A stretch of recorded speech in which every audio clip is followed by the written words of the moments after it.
What's going on, DMTP TV listeners and viewers out there? We are here at the 3M booth here at SEMA 2025.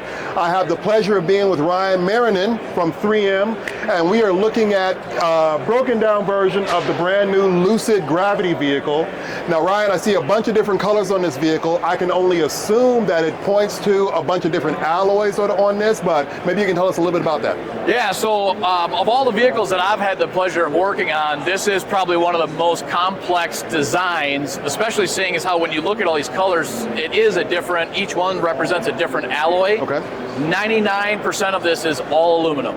Wow, okay. And so when you look at like the front here, for example, you've got aluminum castings with magnesium, with extruded aluminum, and then 6061 aluminum. Oh wow, okay. So you've got all of these different substrates coming together, and the whole point behind it is to protect the passengers. Correct. Right? In a world where, and you've seen this, where customers will come in like, I've been doing this 20 years, 30 years, 40 years, there's nothing that's changed. This vehicle highlights how far this industry has come from a structural design aspect and why it's so important to get the right training, research the right information, use the right products to restore this vehicle back to its pre-accident crash worthiness. Excellent. And you know, we've been talking about that a lot lately. We've been talking about the idea that, you know, in this industry, you know, we need to have professional development, right? You know, no longer can we just go, you know, 10, 20 years without having some sort of additional training, right? And so I know you guys do a great job up in Minnesota with your brand new training facility. Yes. With how, you know, to apply seam sealers correctly, welding correctly, all that stuff. Yeah. And in this case, you know, our rivet bonding class is a perfect fit for this, because when you start getting into like a certain rivet that's on here is different than what you're going to replace it with. Providing that environment at the Skills Development Center allows technicians to make mistakes in a safe environment, understand what went wrong, and then more importantly, how to do it right. So we call it the science of why. Fantastic. Right? Why are we doing it this way? Why did this fail? And what do I need to do to make these corrections? Awesome. Now, I also see you got some repairs going down each side of the vehicle. Can you talk a little bit about that while Paul gets some video of that? Yeah, so we've got, coming over here on the left side of the vehicle, what we've got going on is a couple different examples of dent repair. Okay. And so Lucid is actually one of the OEMs that specs in our filler to be used directly to bare aluminum, with a huge asterisk of it needs to be primed within 60 minutes. Okay. Aluminum is very sensitive, it oxidizes very quickly. And so in many cases, what they're also suggesting, as well as other OEMs, is using body filler over epoxy primer. Oh wow, okay. So on the driver's door is an example of how you would step out that repair properly by applying epoxy primer, you know, making sure you're following whoever's product you're using. Okay. In this case here, we actually had Spies Hecker 4500. Okay. So we're using the right atomizing head size, we're getting the proper number of coats, and then going through the abrasion process of how do we sand that epoxy primer for the application of filler, and then how do we sand and use guide coat to straighten this panel and prepare it for the actual painting process. Awesome, fantastic. And then what about on the other side?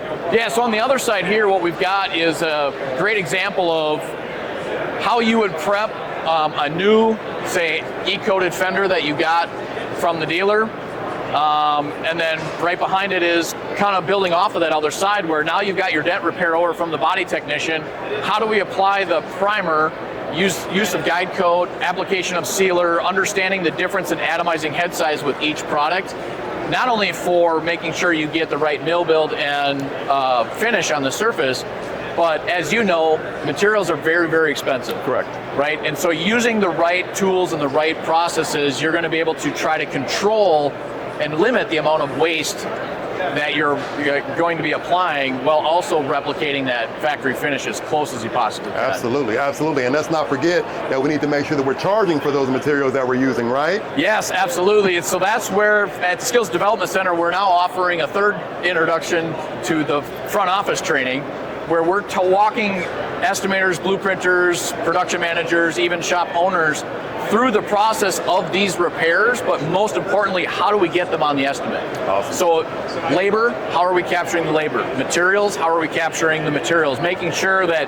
they're using the right 3M products, they're reaching out to the distributors and making sure that, hey, this is what needs to be used on this repair. No, you can't send me, this other product because you happen to have it on the shelf. Right. I want to be using the right products for the right process. Absolutely, and it's a really big bonus bonus, right, when you're sending your production manager, your office manager, your estimators, because now they've used the product in your facility, and so now they can explain directly to an adjuster why this product is needed, yes, and justify that cost, correct? Yep, and all of our training is exactly as you just mentioned. It's educating the technician or educating the estimator or educating the blueprinter for a multitude of reasons. Having better conversations within the shop, right? So technician to painter, painter to front office, having more educated conversations, and in some cases educating the insurance adjuster of why it is that we need to make sure we're getting, billing for this product. Of course. And then most importantly, like you said, getting those material recoups and where to get that supporting documentation so that we're getting it on the estimate and capturing not only the allied but the labor as well as part of that process. Awesome, my man. You know what? I had the pleasure of meeting you when I was in St. Paul.